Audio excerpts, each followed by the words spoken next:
What if we could tell you everything? The entire history of the world. Now, what if we told you we could do it in just 2 hours? We're going to tell the whole story, from the Big Bang to the present day. How the planet prepared for the rise of man. How the Stone Age led to the steam engine. How the first seeds sprouted into cities and civilizations. Everything is connected, and the path leads to you. It took history 13.7 billion years to unfold.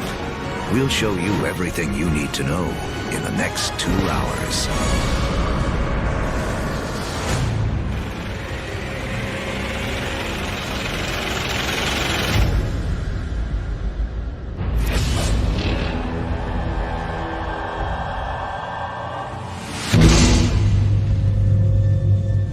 This is our infant universe. Everything that will ever exist, everything that will ever happen, all begins here, within this tiny bundle of energy, smaller than an atom. And right now, history as we know it is about to mysteriously begin. For reasons we may never know, our universe suddenly erupts.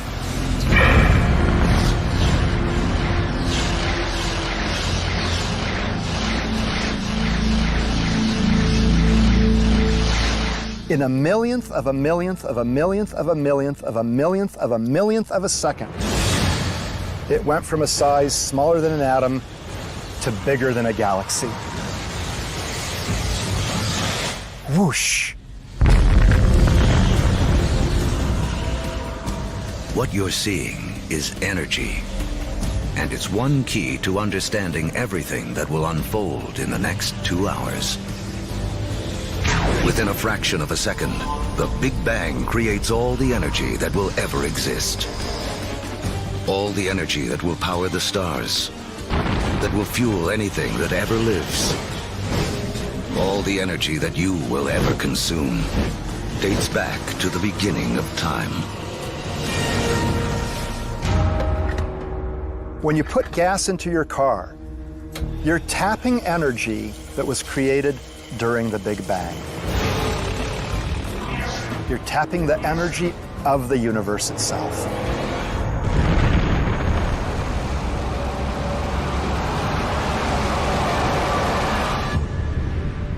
We're only a few minutes into our 2-hour journey, but already 380,000 years have passed. You are about to witness the birth of your original ancestors, the first atoms. This is hydrogen. The universe will use it to make everything in the world around us. Hydrogen is like a baseball team. You say, what player do I want to start my team with? Well, if I want to start a universe, I want to start it with hydrogen. Because from that, with a lot of heat and a lot of pressure, you can build more kinds of atoms. The first atoms blast through the early universe. And luckily for us, they don't spread out evenly. Because in those tiny pockets with more atoms, gravity, the great sculptor of the early universe, begins to work its magic.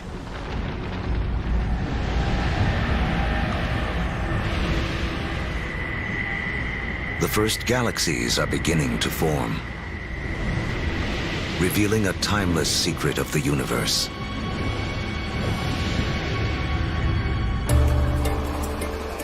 Throughout history, whenever more matter and energy can be drawn together in one place, more complex things can emerge. We have all of these urban centers around the planet where so much creativity, so much art, so much science, so much culture came about because of all these opportunities for things to interact with each other. Really, in a sense, where there is stuff, new stuff can develop, and where there isn't anything, nothing much can develop.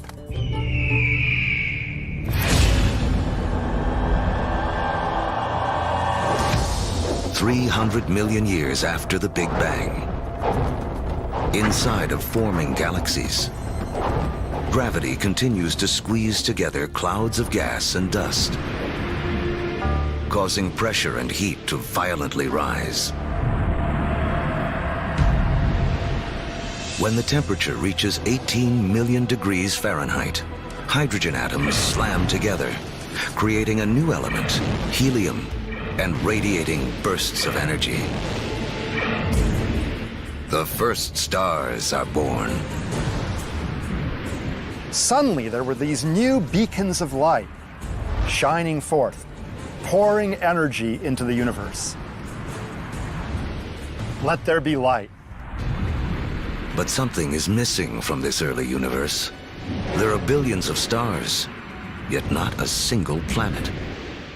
To form planets, and eventually people, to take the next leap that would make all of history possible, the universe needs more to work with than just hydrogen and helium. The complicated elements, the heavier things that we build stuff out of, for example, iron or life built out of carbon and things like that, they're actually manufactured in stars. We may see stars like our own sun as sources of light, but there is something bigger happening deep inside. Stars are element factories. They fuse hydrogen into helium, helium into lithium, forging 25 of the most common elements we'll need to live, including carbon, oxygen, nitrogen, and iron. So, more than 12 billion years ago, stars are already creating the element that will spur the Iron Age, allow for the building of cities, and the creation of some of mankind's most famous monuments. But a look at the Statue of Liberty reveals the next challenge awaiting the early universe. While the statue's frame is iron, her skin requires an element too heavy to be made in stars.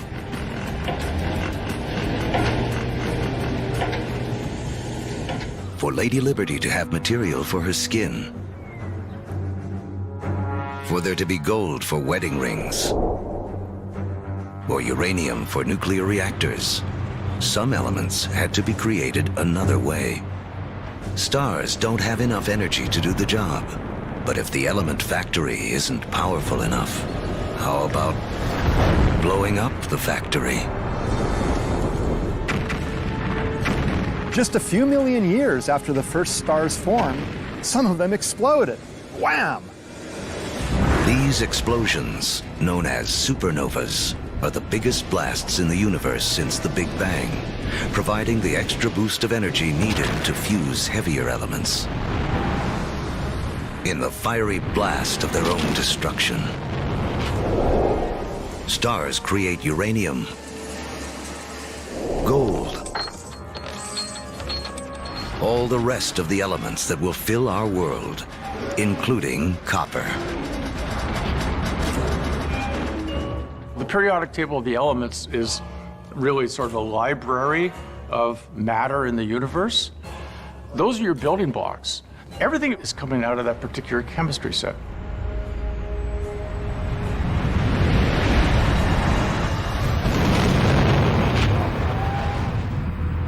Supernovas are absolutely necessary for us to be here. You know, we have iron in our blood.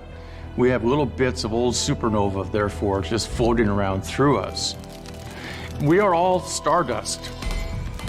Copper and tin, Bronze Age. Without supernovas, there's no Bronze Age. Go to any supermarket and buy a multivitamin. And go and look in the ingredients. You'll find copper, you'll find zinc, you'll find selenium, you'll find all sorts of elements that can only be made in a supernova. The elements made by stars will become the seeds of life on Earth and the drivers of human history.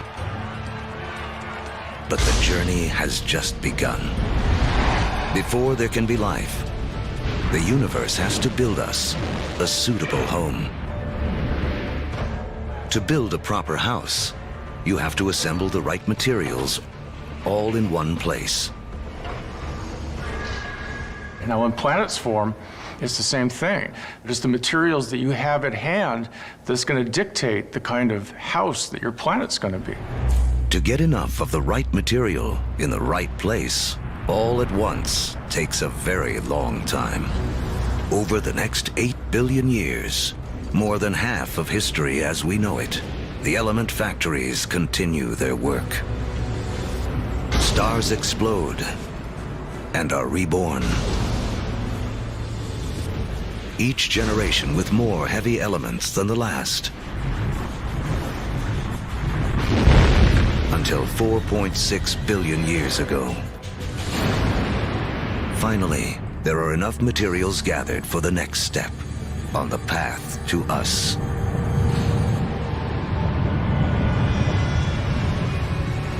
A new star is born. This is our sun. It's so massive that it's gathered up 99.9% of the gas and dust in the solar system. But there's still just enough left behind for gravity to build some other things. Like planets. The third one out from this star will be our home. By the time Earth emerges, just over 4.5 billion years ago, 2/3 of the history of the universe has already passed. The first sunrises sweep across a foreboding alien planet. A world spinning so rapidly that a day lasts only 6 hours. When you go back to the early Earth, right after the planet formed, you really have to think of the Earth as another planet. The sun would have looked out over a hellacious scene of just molten lava. In places, you would see rafts of black volcanic rock. Within the liquefied rock, the elements are all in a jumble. Something has to bring order out of this chaos. And once again, that something is gravity. Lighter material drifts toward the surface and forms a solid crust, while heavier material sinks toward the center, forming a molten iron-nickel core. This churning liquid metal creates a magnetic field that reaches out into space. Like a force field, it will protect our future home from the sun's deadly charged particles. Soon, this magnetic field will allow for life to grow, and later guide the explorers who will connect two halves of the world. But for all this to unfold, the Earth will need a critical partner.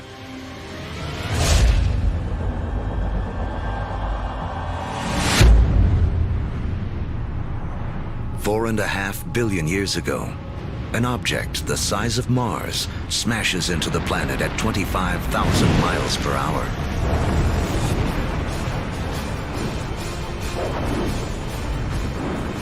Earth swallows up much of the impactor.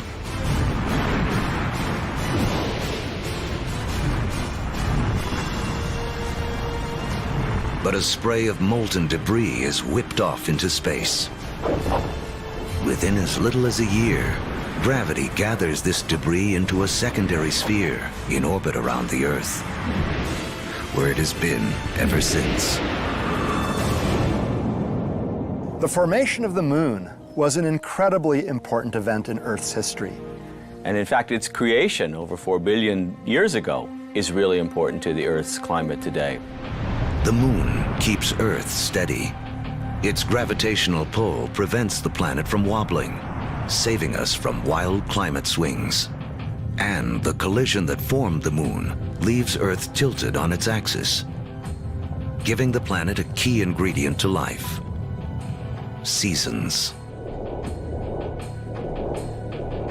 Having seasons is very, very important for the evolution of life on the Earth. And having some stability in the tilt of those axes, that's very, very important also for maintaining life on the Earth. The moon's gravity also begins to slow Earth's rotation, which will eventually lengthen our days from 6 hours to 24.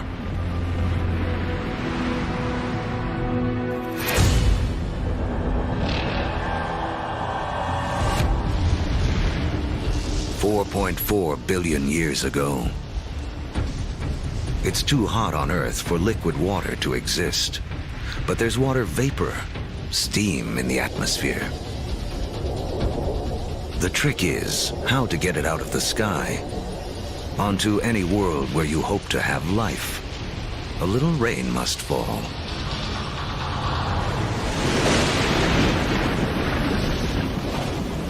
For millions of years, as the planet cools, rain pours down, forming puddles, lakes, and eventually our oceans. By 3.8 billion years ago, our planet has a moon and permanent oceans. But it hardly resembles the place we now call home. To become the stage for all of human history, Earth needs an oxygen-rich atmosphere, fertile continents for people to discover and develop. Who will create our modern world?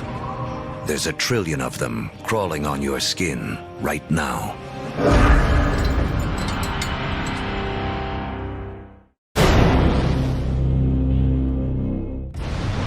We're telling the history of the world in 2 hours, from the Big Bang to the present day.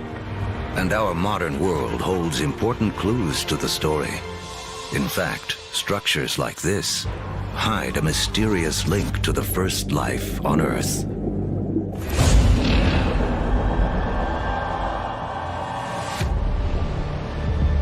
$3.8 billion years ago,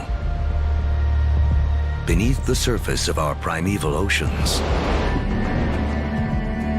a revolution is taking place. 6 simple elements, including hydrogen from the Big Bang, and oxygen, carbon, and nitrogen created by stars, have combined to form the key substances that will make up all life, including us. The most spectacular is DNA. Within its spirals hide the secret codes of life. 700,000 years after the planet first formed, life on Earth begins. We stand not on the shoulders of giants, but of tiny organisms, bacteria. We're very egocentric. We think that we animals run the world, but in fact, we are very late entrants.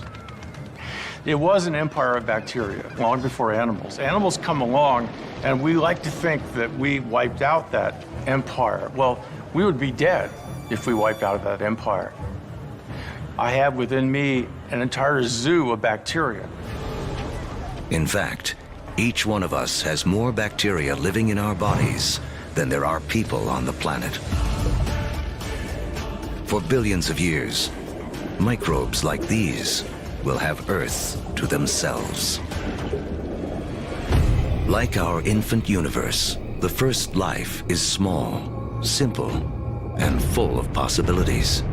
The secret of how it explodes into all the incredible forms we see today, including us, goes back to the beginning of time. As we've seen, all the energy that will ever exist was created in the Big Bang. All creatures need to grab their share of this energy to survive. The more we harness, the more efficiently we use it, the more complex we can become. And almost all of our share of the Big Bang's energy is beamed to us by the sun. 2.5 billion years ago, some very special bacteria figure out how to consume the sun's energy to live. In doing this, they also create the most important waste product in the history of the world: oxygen. Soon, oxygen will remake our world. But first, it has another important job to do. Earth's ancient seas are full of iron particles, and everyone knows what happens when oxygen meets iron. Here I'm a little bacterium, I've produced this oxygen molecule, and here's a big piece of iron clump, I rust it. This rusted iron collects on the seafloor. Billions of years later, these huge deposits will be raised up to become major sources of the world's iron and steel. It was these iron deposits that later on drove the Industrial Revolution. In this way, the Brooklyn Bridge and the other early landmarks of the industrial age are a direct link to some of the first life forms on Earth. Once there's no more iron left in the sea to rust, these ancient bacteria have a mission to complete. They create so much oxygen that it fills the oceans and escapes into the atmosphere. And from then on, we have a very different planet from all the other planets in the solar system. Now, life takes a giant leap. For the first time, some bacteria learn to live on oxygen. Every human breath is a ritual, 2.5 billion years old. Life tends to stick with what works, even over the course of billions of years. Oxygen is a game changer. By taming its power, life has found a better way to energize itself, 20 times more efficient than anything used on Earth before. What life does with all this new energy will be the story that leads to us.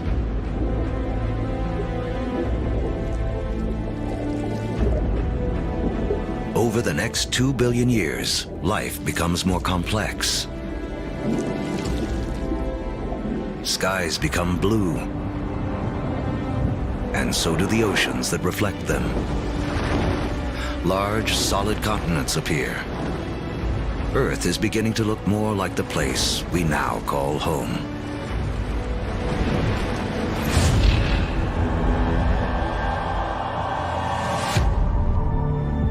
$550 million years ago, as the planet celebrates its 4 billionth birthday, oxygen levels in the atmosphere have risen from next to nothing to as much as 13%. Take a deep breath, because life on Earth is about to go wild.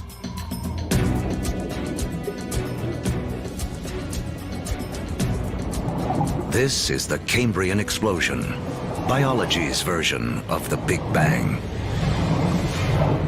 Right after you have abundant oxygen, you get size and complexity, and oxygen lets you do that.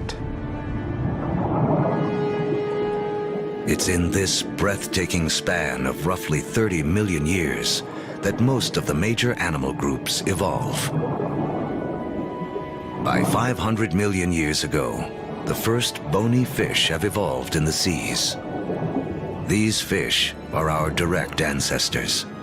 Though they look nothing like us, they evolve the body parts that will make our own bodies possible, including a spine and a mouth with jaws and teeth. We owe a great deal to our fish ancestors. In fact, all vertebrates today really represent modifications of the original fish body plan. For the first 4 billion years of Earth's history, plants and animals have stuck to the seas. But that all begins to change. With oxygen comes an ozone layer protecting us from dangerous radiation. Plants make the move first.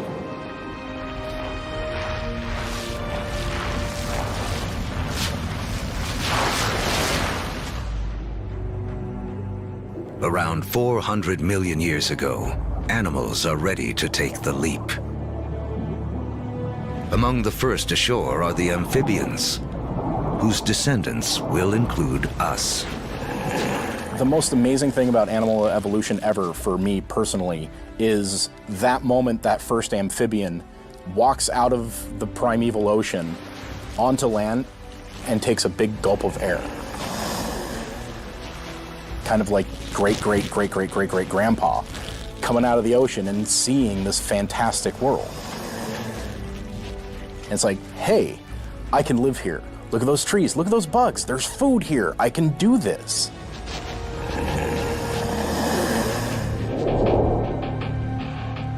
Eventually, humans will conquer every imaginable terrain. But before we can do that, our ancestors must first cut their final tie to the water. Mating season. Like modern frogs, they have jelly-like eggs that would dry out on land. But some amphibians eventually solve the problem. They evolve a new form of egg, with a shell that keeps the moisture in. This allows us to carry the ocean with us, onto land, and signals the evolution of amphibians into reptiles.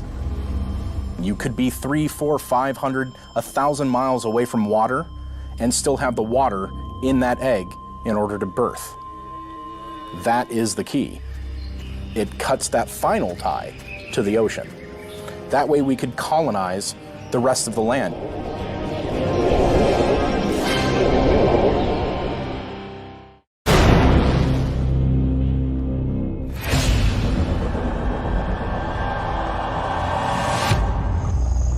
$300 million years ago, life flourishes in massive tropical swamps where planet Earth is cooking up a surprise.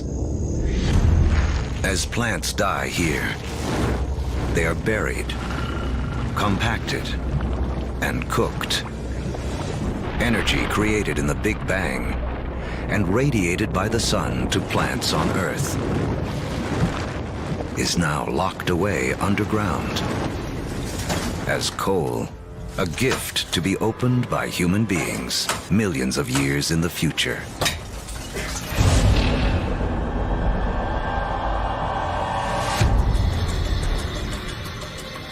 $250 million years ago,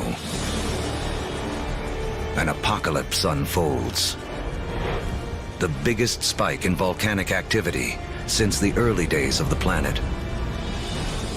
The atmosphere is choked with carbon dioxide, and the diversity of animal life spawned in the Cambrian explosion is stopped dead in its tracks.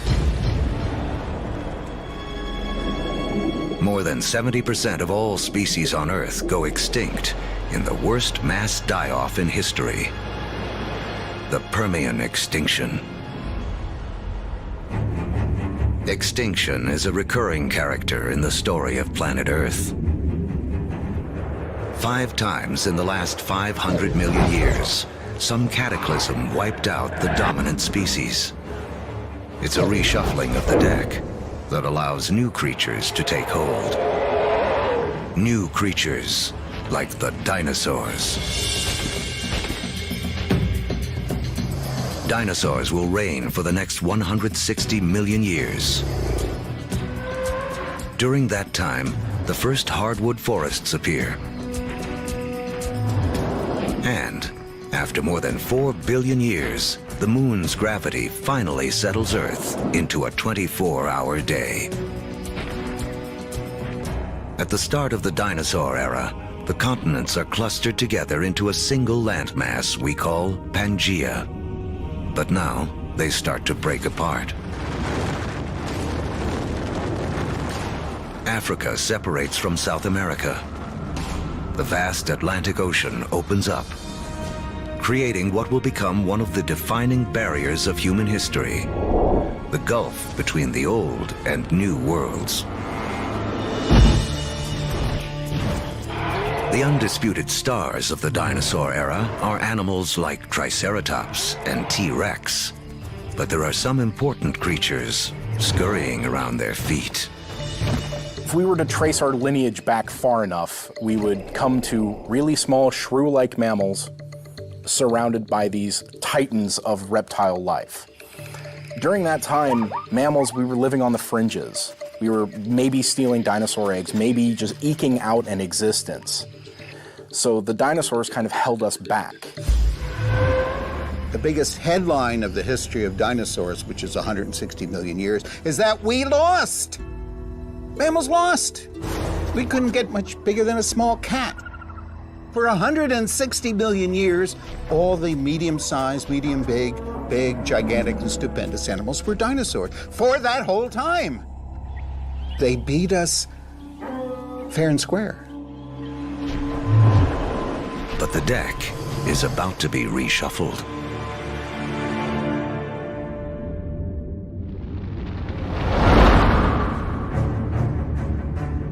"65 million years ago, a 6-mile-wide object, likely an asteroid, slams into the Earth.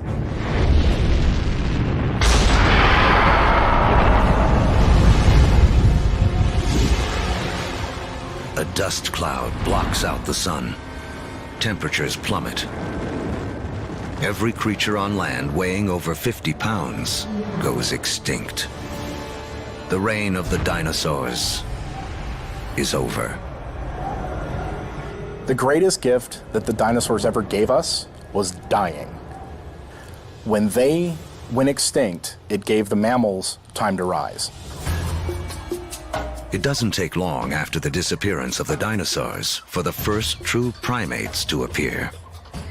Like their later versions, including us, these mammals have evolved forward-facing eyes, allowing for accurate depth perception and flexible hands with 5 digits. They have 5 fingers, just like us, which means we can grasp things. If you think about other animals that don't have digits organized the way ours are, their ability to hold things, to manipulate objects, is much more limited. 50 million years ago, our primate ancestors are evolving on a planet that is warming. It's so hot, there are jungles at the poles. As the continents drift, the Americas and Africa have almost fully taken shape. But in northern Africa, modern-day Egypt is submerged beneath an ancient sea. On the floor of that sea live small shelled creatures called nummulites. Their shells, made of calcium and carbon, pile up on the sea bottom over millions of years, where they form into limestone. Limestone that will be used to build the Great Pyramids. If you look closely at the pyramids today, you can still see evidence that these 4,000-year-old monuments are, in fact, made of 50-million-year-old seashells.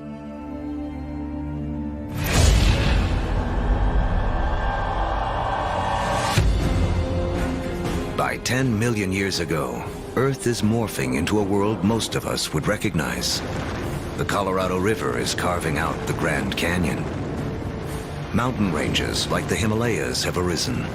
They're so tall, they disrupt weather patterns, setting the stage for a colder planet.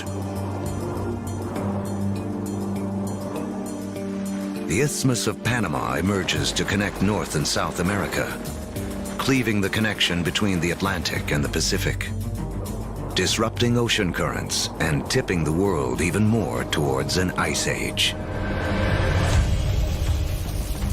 With the planet getting colder, our primate ancestors hang on in the tropics. But a new creature is coming in that threatens to destroy them.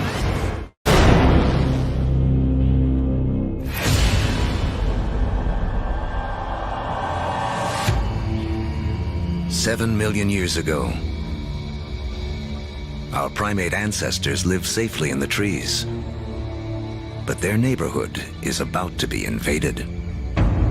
This newcomer will have as profound an effect on human history as any other living thing on Earth. It seems almost impossible to believe, but one of the most important things that will lead to the emergence of us is the emergence of grass. The grasslands appear almost simultaneously around the world. We get the African savannas. We get the Eurasian steppelands. We get the North American prairies. We get the great grasslands of Argentina, appearing simultaneously around the world. In eastern Africa, Grasslands invade the traditional woodland habitat of our ape ancestors. With fewer trees and greater gaps between them, our ancestors have to adapt. Apes would notice that there's more and more apes in the same tree and less food, increasing incentives for apes to go from one patch of food to a different one separated by grasslands. Now, one way to do it is to run like hell. The other way to do it is to extend one's food sources into the grasslands and seek out the foods that are available there. And so, some apes make the move down into this stark new habitat. It's a landscape better suited to primates that can walk on two legs, keeping their heads up above the tall grasses to watch for predators. Standing on 2 feet is a revolutionary advance because it frees up our hands. Hands we will need to shape human history.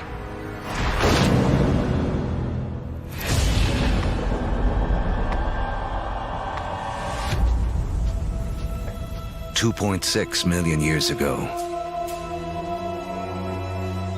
early proto-humans, or hominids, walk an Earth whose rocks are loaded with the element silicon. Created in the cores of stars billions of years before, silicon is the second most abundant element in Earth's crust. One of its chemical quirks is the ability to bond with oxygen to form crystals that combine into solid rocks. Rocks that can be chipped and shaped without shattering. Hominids started doing this 2.6 million years ago, breaking cryptocrystalline silicates to make sharp edges, and people use them for millions, literally 2.6 million years. Simply having a modified stone with a sharp edge on it, now suddenly you have a hammer. You have a crude cutting edge.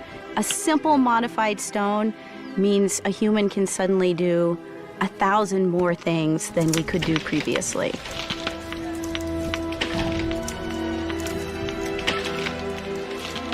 That little extra bit of technology enabled our ancestors to persist and eventually turn into us.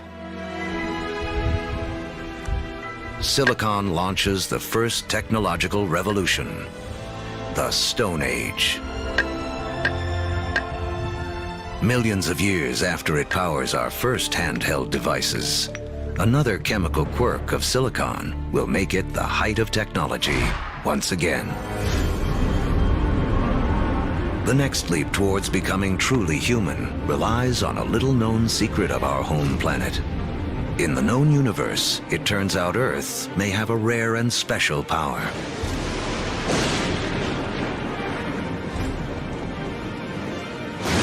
Of all the planets and moons in the solar system, we think that Earth is unique in the ability to sustain fire.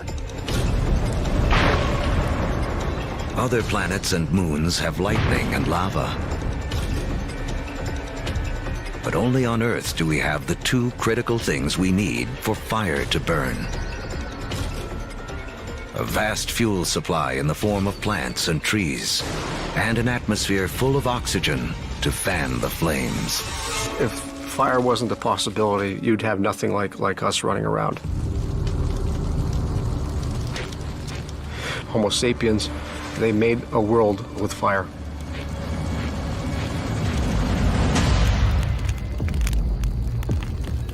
Our ancestors have fire firmly under control by 800,000 years ago.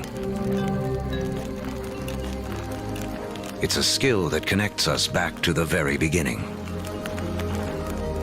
Remember that all energy was created in the Big Bang, and all life is in a competition for our share of this energy. Using fire to cook is like having an external stomach to break down foods, releasing more calories, giving us more energy, which in turn allows us to support bigger brains. Fire is also the ultimate gateway technology. We will soon use it to turn clay into pottery, metal into weapons, water into steam power. If you don't have fire, you can't have an internal combustion engine. No fire, no metal. No fire, no rubber. It's a technology that opens a world of possibilities for creatures that know how to use it.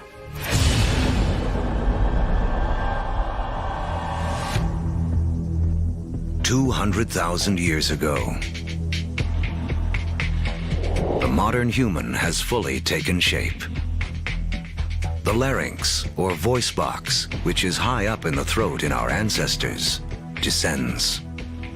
More complex sounds are now possible. We begin to speak. For the first time, information can be shared between individuals and across generations. Humans have gained a critical advantage over every other creature on Earth. You can tell my grandfather said that when the elephants didn't show up, we go off and hunted zebras. You know, my aunt told me that her cousin found this water hole on the other side of that river. And we can all benefit and we can all understand what they mean when they're describing what they found out on that landscape. Language changes humans from being like standalone computers to being networked computers, where you can share information.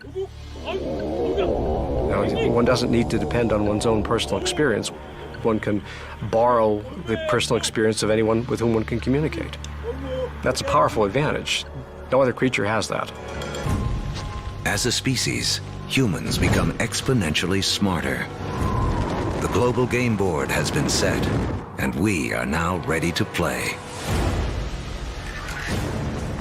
100,000 years ago, man can move. We have agile hands and primitive tools.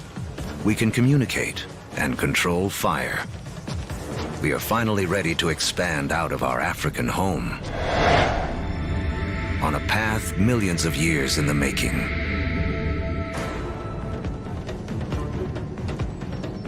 Shifting continents have linked Africa and Eurasia into the largest contiguous landmass on Earth, Afro-Eurasia. 33 million square miles, more than twice the surface area of our entire moon.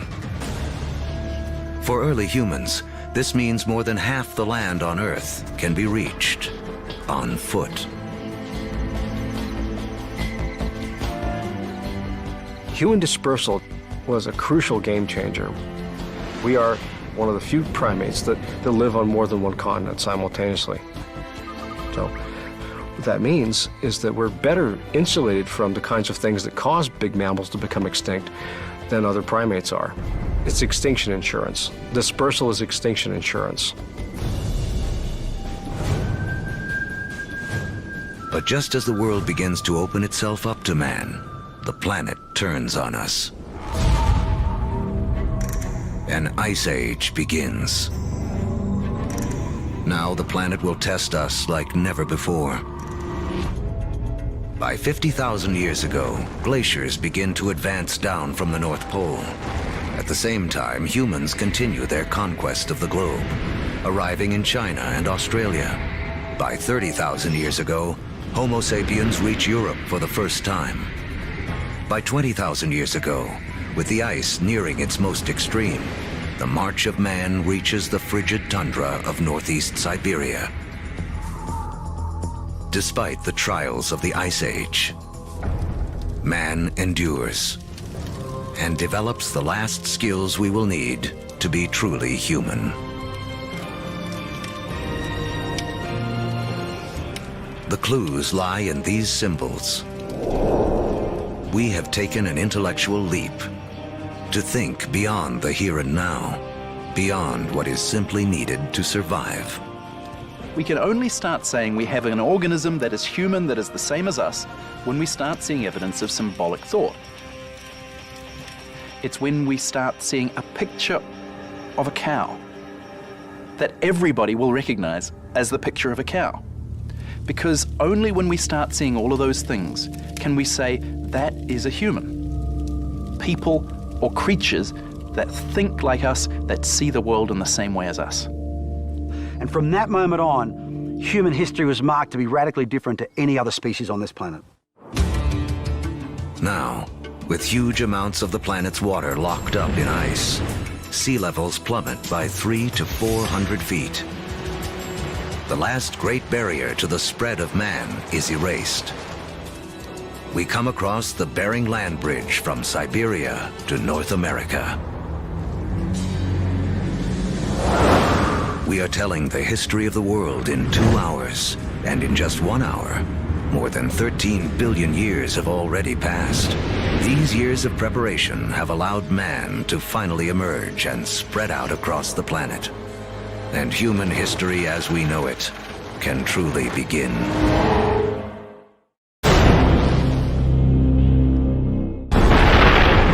Our history of the world began with the beginning of time, the Big Bang. It has taken us on a journey of nearly 14 billion years.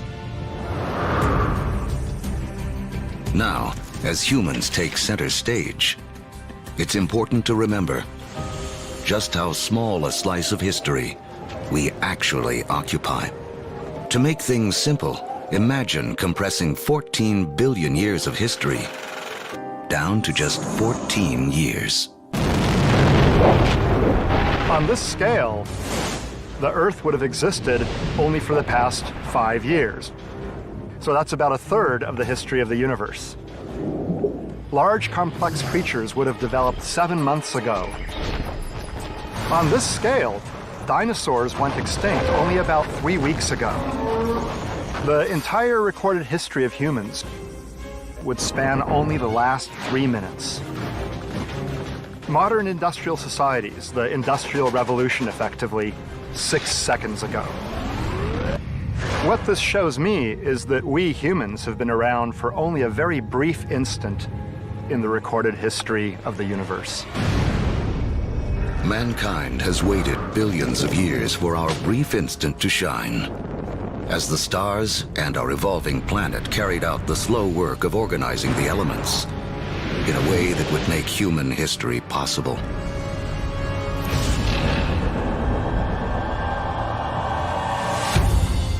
It's 10,000 BC, less than 100,000 years after expanding out of Africa.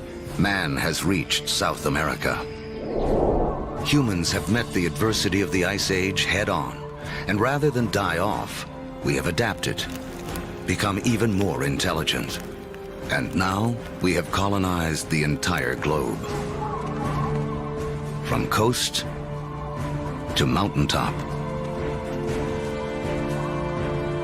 from tundra to desert, humans are there. Our closest living ancestors, chimpanzees, live in the tropics. They only live in the tropics. Humans have managed to colonize the entire globe. Ice Age land bridges allowed man to spread around the world. But now the ice begins to melt, and sea levels rise again. Humans are trapped and separated in 2 vast and unconnected hemispheres. Each pocket of humanity left to make the best of what it has been given. As the glaciers recede, they carve out lakes, rivers, and bays. The map as we know it emerges. In Africa, increased rainfall causes Lake Victoria and Lake Albert to overflow and form Egypt's Nile River. In Eurasia, other rivers emerge. The Tigris and Euphrates in Mesopotamia, modern-day Iraq. The Indus in modern-day Pakistan, and China's Yellow and Yangtze.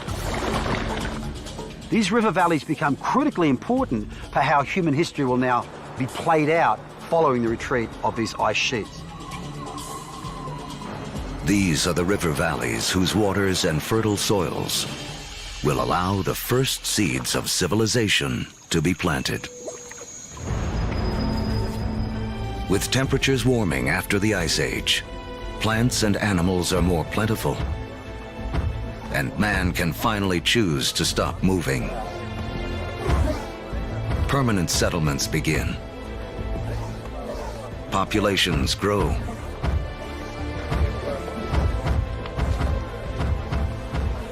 With more mouths to feed, our ancestors have to get clever. They had to find a way to increase the amount of food they could get from the surroundings. Now, one discovery forever changes the planet and the path of mankind. We learn to plant seeds. And the seeds we sow come from the same plants that millions of years earlier spurred our evolution from ape to man. The unheralded hero of human history, grass. A grass seed is tiny, right? It's no food. I can hunt a bison or I can take grass. I'm gonna hunt a bison, right? Ironically, grass seeds become the most important food crops in the world, but they're the things that are ignored by hunter-gatherers for thousands and thousands of years. People don't start using them until they absolutely have to use them. Some of the species of grass that we are most familiar with includes sugarcane. It includes wheat and rye and barley. All of the cereal crops are types of grass. So it's not just that beautiful green lawn that we measure our middle-class success from. It's also the staple crop upon which civilization depends. It is the majority of our calorie intake. Once again, it all goes back to the Big Bang. Central to the story of all life is our competition for that energy created at the beginning of time. Just as oxygen gave us an edge, just as fire allowed us to consume more calories. Switching to farming is an energy revolution. A hunter-gatherer needs 10 square miles of territory to provide himself with enough sustenance, enough energy in the form of plants and meat to survive. A farmer can harvest the sun's energy so efficiently, he can fulfill his needs using only 1/10 of a square mile of land. In the warming after the last ice age, farming begins to take hold in 6 places around the globe. But by the fortunes of geography, no place in the ancient world has a better concentration of plants and animals that can be domesticated than the Middle East's Fertile Crescent. In the Middle East, we have this remarkable convergence of species that seem to have been susceptible to domestication, both plants and animals.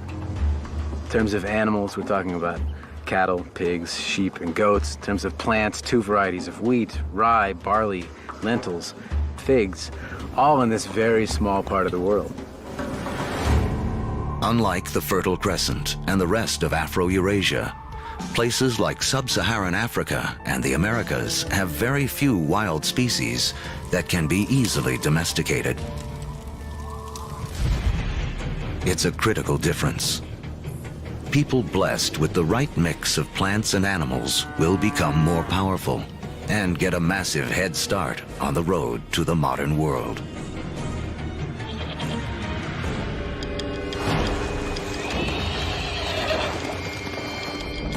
One animal that gives any human who can tame it an almost unbeatable edge is the horse.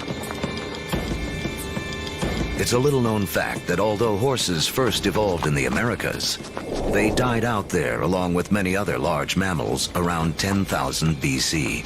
There were at least 3 species of Ice Age horses in North America, maybe more. Some as small as ponies, some as big as Clydesdales.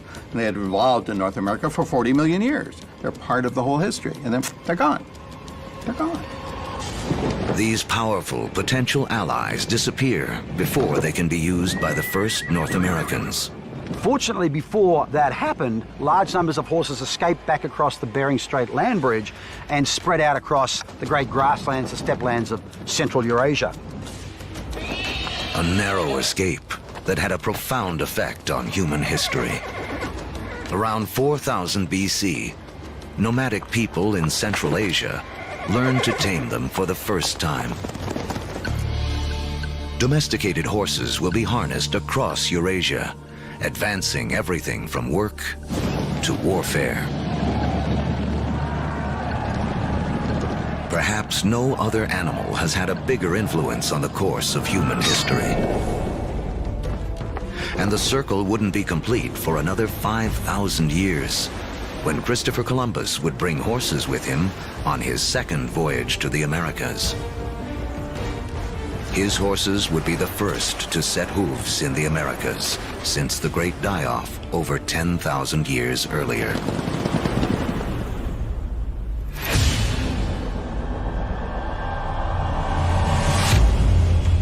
"6,000 years ago, domestication of animals and plants sets the stage for the next phase of human history. Like clouds of interstellar dust gathering in material to form stars, a type of gravity is at work as places like Sumeria, located in part of the Fertile Crescent known as Mesopotamia, draw in people, support large populations, and spin up into centers of power and innovation. By 3000 BC, some of these Sumerian settlements can truly be called our first cities. One of them, Uruk, has around 50,000 people living in less than 1 square mile. A population density that rivals modern-day New York City. Humans have become so efficient at deriving energy from domesticated food that this land area, which would have supported only a single hunter-gatherer, now can support thousands. But a change in diet also triggers a new dependence. Once you move to agriculture, you are depending for 80–90% of your calories on perhaps 1 or 2 species. In the case of the Middle East, wheat and barley. In the case of wheat and barley, they both ripen at about the same time. Humans have to gather the seeds at the same time. So now we have our food for the year that has arrived in one hit. It's like getting your salary paid once a year. You need to record it, you need to plan, because if inevitably your crop fails, you have famine, and you're not going to have another go for another 12 months.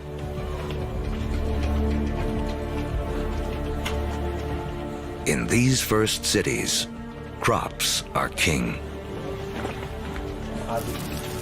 To keep track of them, our ancestors developed the first writing. To protect them, the first armies. And to administer them, the beginnings of politics. When you have hundreds or thousands of people who are living together, there's simply too many people to sort of run around and create a census. It creates a need for government. It creates a need for some form of social and political hierarchy. Planting seeds has set man on a new path. Settlements have grown into cities. But to take the next epic step from city to civilization, we'll need the help of a very surprising creature.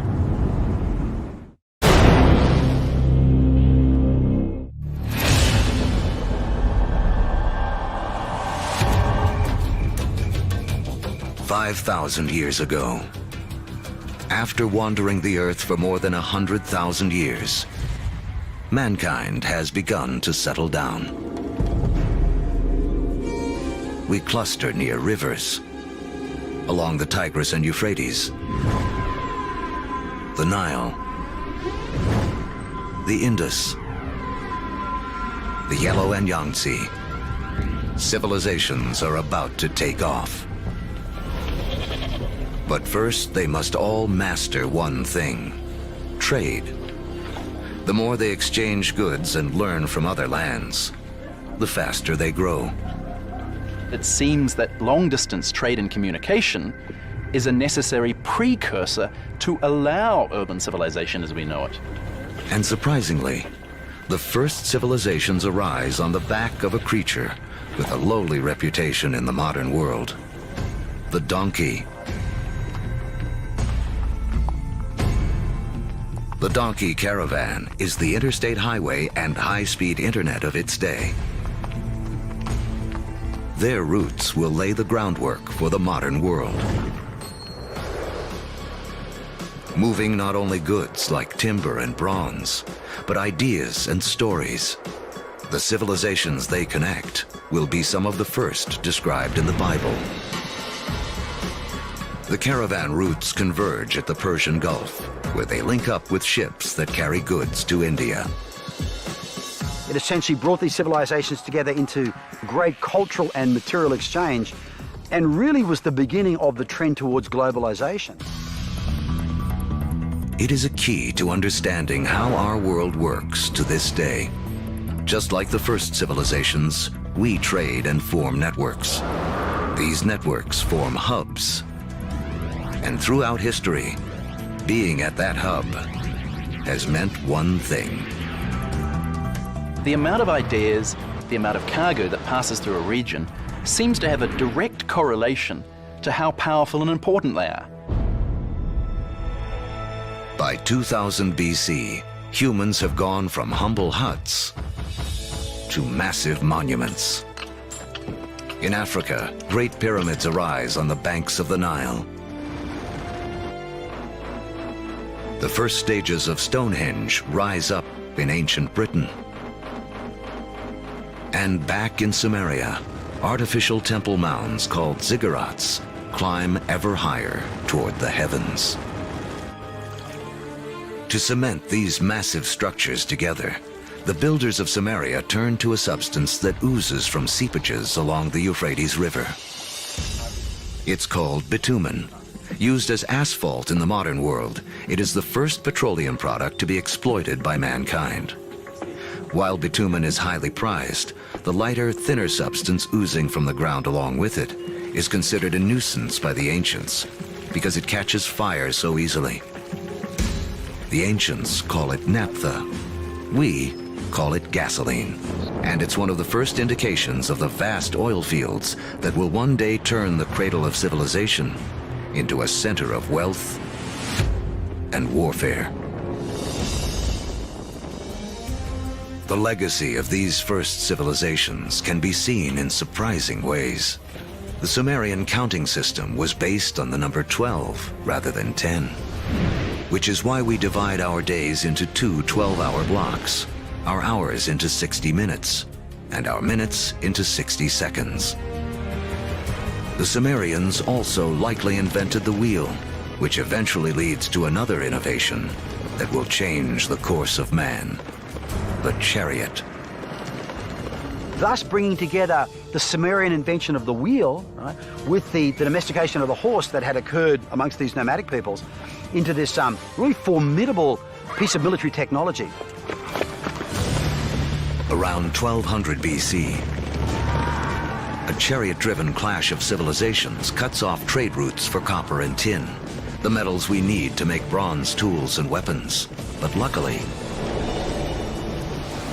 the stars have made us an alternative: iron. Now, metalsmiths make a crucial discovery. By working at higher temperatures, they can release the power of this ancient metal. Easier to sharpen and 700 times more common on Earth than copper. It is a game changer. Humanity enters the Iron Age.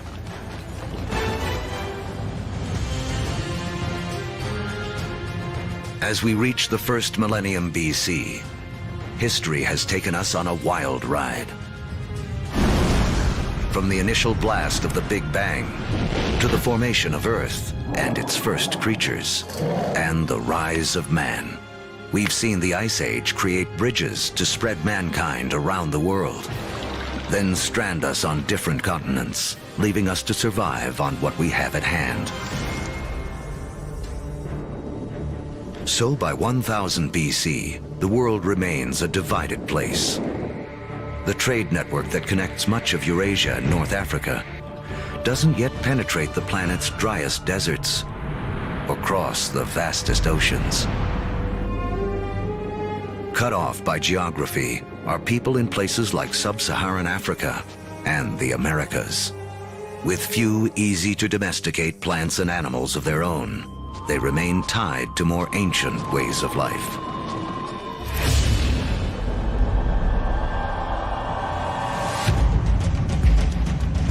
(600 BC). The cavalry have arrived. Humans ride into battle on horseback for the first time. We've seen that just taming a horse gives man a massive advantage. Now, pairing him with iron weapons makes him nearly unstoppable. These advances in technology, they don't just make a fighting ability possible. They make empires possible. And that is the story of the next several millennia. With new technology and improved logistics, empires spread, uniting massive land areas under a central control. As empires grow, so do new beliefs. One interesting phenomenon we see with the rise of these empires is this idea of monotheism, this idea of a universal God that develops over time, and it's just a phenomenon. Judaism emerges, from which we eventually get Christianity and Islam. Buddhism and Hinduism also arise. The 5 major religions today are all rooted in this remarkable era. Although empires spread, some great powers remain isolated. The rise of the Himalayas 50 million years earlier has left China cut off from trading with the rest of the world. But that is about to change. Around 100 BC, a Chinese emperor sends an envoy to the west in search of alliances. The routes he travels will become the Silk Roads, a massive trade network that connects China across Central Asia to the Roman Empire. China has joined the world. As far as we know, no Chinese trader ever met a Roman, no Roman ever met a Chinese trader, at least during this first period of the Silk Roads. But this vast trade then began to explode. Between about 100 BC and about 200 AD, we have 3 centuries of trade and cultural exchange on a level that has not been seen before in human history. But this new human network also unleashes hidden dangers.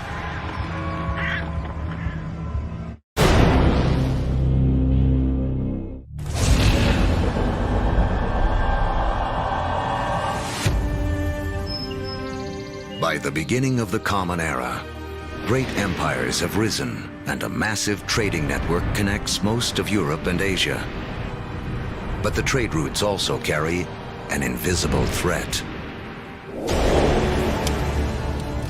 Disease. Massive epidemics that some blame for taking down both the Roman Empire and China's Han Dynasty.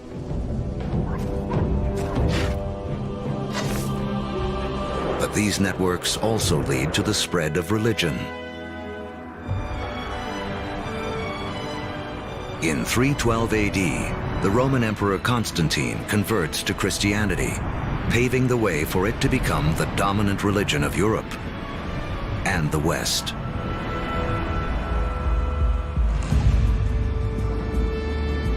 Three centuries later, Islam also emerges. A religion that will, for a time, unify a territory 2.5 times larger than Rome ever was. Arab trade will drive innovation for the next 1,000 years and expand the global network to places it has never gone before. The Arabs are sitting in the middle of Afro-Eurasia. There are Arab traders who are sailing off to China. There are Arab traders who are traveling all the way to the Atlantic Ocean. So they are sitting in the middle of the hub. One secret to Arab trade: the camel.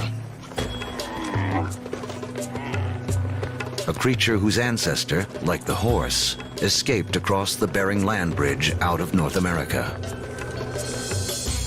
A caravan of 6 camels can lug as much as 2 tons of cargo as far as 60 miles a day, twice the load of a donkey caravan in half the time.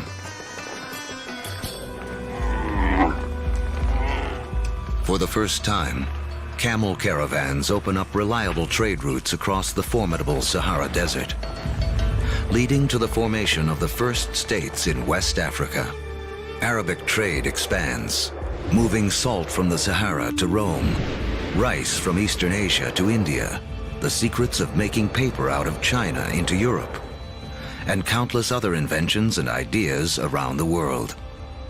Where does our word for lemon come from? Where does our word for coffee come from? They're all Arabic, because the Arabs brought a huge number of food crops into Europe. Oranges, citrus crops, they come from South China. Yet they don't make it to the West until the Great Age of the Arabs. In Islamic North Africa, one Italian merchant named Leonardo Fibonacci becomes well-schooled in the ways of Arab traders. He picks up on a simple but ingenious counting system that originated in India but is used extensively in the Arab world. His writings will spread this knowledge to Europe and around the globe. With everyone counting the same way, business and trade will explode. And because of Fibonacci, people today still almost universally use the numbers known as Arabic numerals. But there is another idea Arab traders will spread, something even more influential. It originates in China around 800 AD. A Chinese alchemist in search of an elixir for long life instead stumbles upon chemistry that can bring sudden death. He combines carbon and sulfur with saltpeter, a compound made of potassium, nitrogen, and oxygen. Forged in the stars, these elements now come together to make gunpowder. The recipe for gunpowder eventually moves west across the Silk Roads to the Islamic world, where Muslim warriors use it to fire cannonballs at Christian crusaders.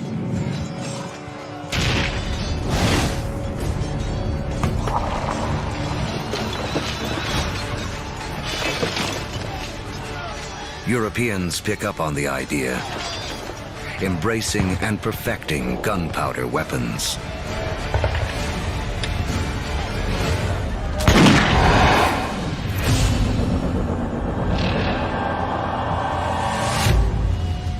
In 1492 AD.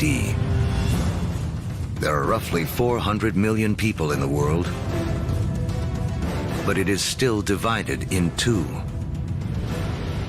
In the Americas, the civilizations of the Aztecs, Mayans, and Incas have all arisen. While halfway around the world, in the aftermath of the fall of Rome, Europe has cracked like an egg into individual states. For Italian-born Christopher Columbus, this means he can appeal for funding from a succession of European rulers, until he finally convinces the King and Queen of Spain to back his expeditions. It has taken all of Earth's history to make Columbus's journey possible. For tacking into the wind, he uses triangular sails, a technology copied from the Arabs. To guide him, the compass, an invention from China. And guiding the needle, a magnetic field formed with the core of the planet itself. Although Columbus is looking for a new way to sail to India, what he does instead is finally and forever connect the two halves of the world. The voyage is not just significant in American history. As you'll see, it's a pivotal event in all of human history. Nothing will ever be the same.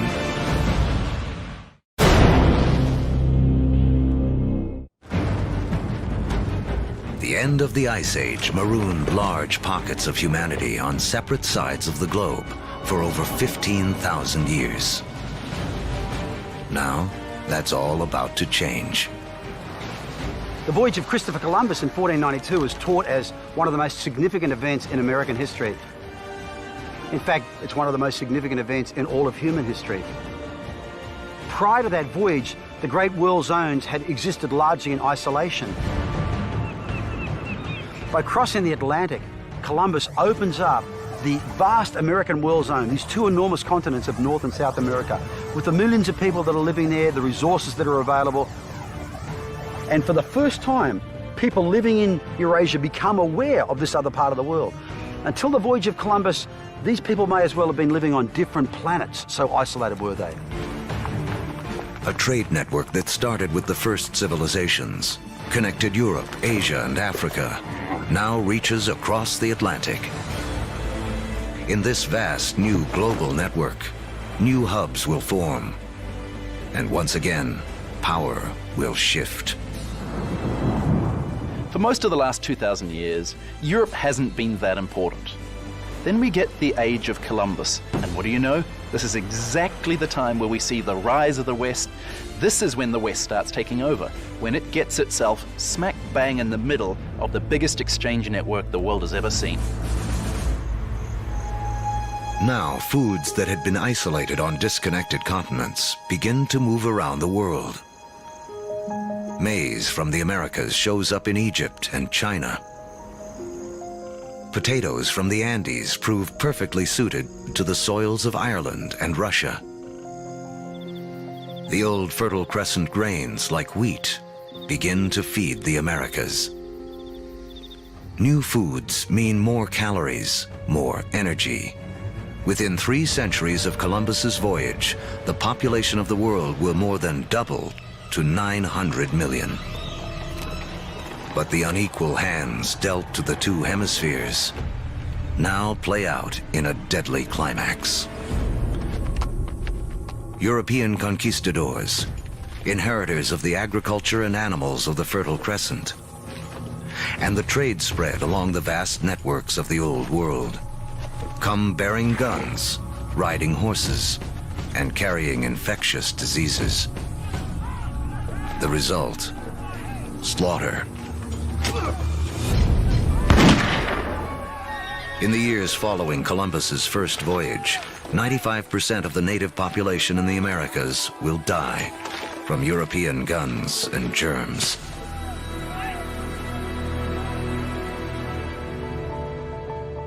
Once the hemispheres are connected, nothing can ever be the same. Take the incredible story of sugar. Chemically, it's the only source of fuel for our brains, a substance we are programmed to crave. Raw sugar comes mostly from sugar cane. Once again, a grass will play a central role in the story of mankind. First cultivated more than 6,000 years ago in Asia, Europeans discovered sugar in the Middle East during the Crusades and carried it home. Europe was hooked. But there's virtually nowhere in Europe where sugar can grow. Then we have Christopher Columbus and the discovery of the New World. And the Spanish conquistadors, yes, they initially are very interested in the gold and the silver, but really, they just want to make it rich. They don't care how they're going to make it rich. And once the gold and the silver has been looted, the next step is to open sugar plantations. The Spanish themselves don't want to work in the sugar plantations. They start looking around for a new labor force. And over on the other side of the Atlantic, there is a place where they can buy slaves. And if we look at the history of slavery, the #1 destination of slaves from Africa are sugar plantations. So the history of sugar shapes the development of history through the Middle East, through the Crusades, through the conquest of Mesoamerica, and even the history of slavery from Africa to the Americas.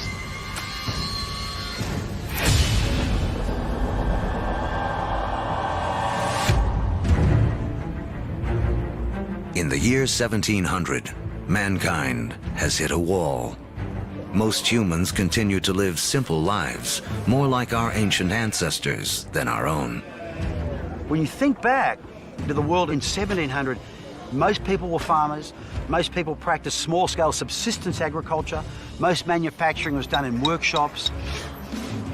In 1700, it takes over a year for cargo and information to circle the planet. longer than it would take us today to get to Mars.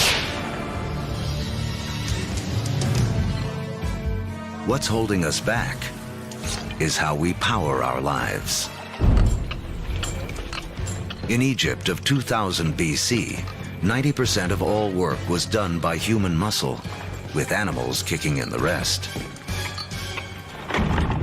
By 1700 in Europe, the majority of work, 70%, is still driven by human muscle. Muscle power alone can't clear the path to the modern age. But there's a breakthrough hidden deep within the Earth.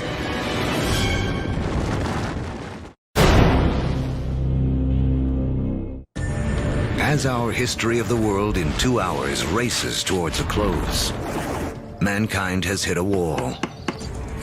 Human progress is stalled by the limits of our muscle. To break through, we'll need a new way to power our lives and the entire history of the world. Remember that billions of years ago, iron from exploding stars was gathered up into planet Earth during its formation. Thousands of years ago, man started using this iron for tools and weapons. To keep our forges burning, we began cutting down our forests. Now, 300 years ago in Britain, iron is in high demand, and the trees are running out.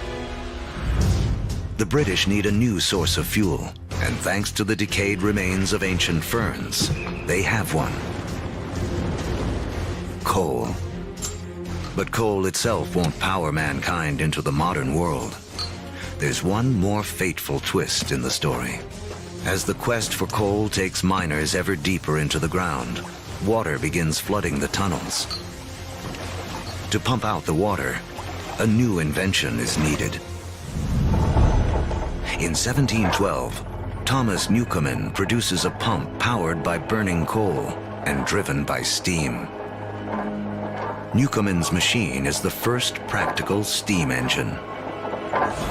It is this combination, energy and engine, fuel and machine, that will free man from the limits of his own muscle and change the world. The Industrial Revolution begins. Along with political revolutions in America and later France, this technological revolution forever transforms the landscape of the world. And before long, the Atlantic world has become the new economic, therefore cultural, therefore political, therefore military leader, and will utterly dominate global geopolitics from that moment to this. Trains thunder across the countryside. By the 1870s, the internal combustion engine has arrived, and the Germans invent its killer app, the automobile. Oil, the substance which the ancients considered too flammable to be of any use, becomes the most important commodity on the planet, fueling even more innovation. The telegraph and telephone move messages at lightning speed. With electricity, mankind reclaims the night from darkness. The hub of power has shifted. In 1800, Europeans and their descendants controlled 35% of the land on Earth. By 1900, they control 85%. By the 20th century, fossil fuels and the internal combustion engine have amplified everything, including warfare. That technology meant that military power and military conquest was something that could be international in a way that it had never been before. In the 20th century, almost 3 times as many people are killed as a result of war as in the previous 2,000 years of human history combined. The application of the industrial skills, the industrial technologies of the 18th century reached their culmination, I think, with these extraordinary events. And it's all being driven again by the micro-fossilized bodies of organic entities that disappeared into ancient swamps millions and millions of years ago. The Industrial Revolution also allows the human population to explode. It has taken 200,000 years of human history, from the dawn of man to the year 1900, for the population to reach 1.6 billion. Now, within the 100 years of the 20th century, it nearly quadruples to more than 6 billion. The 20th century is the most extraordinary moment in human history. Never before have we seen change on such a scale.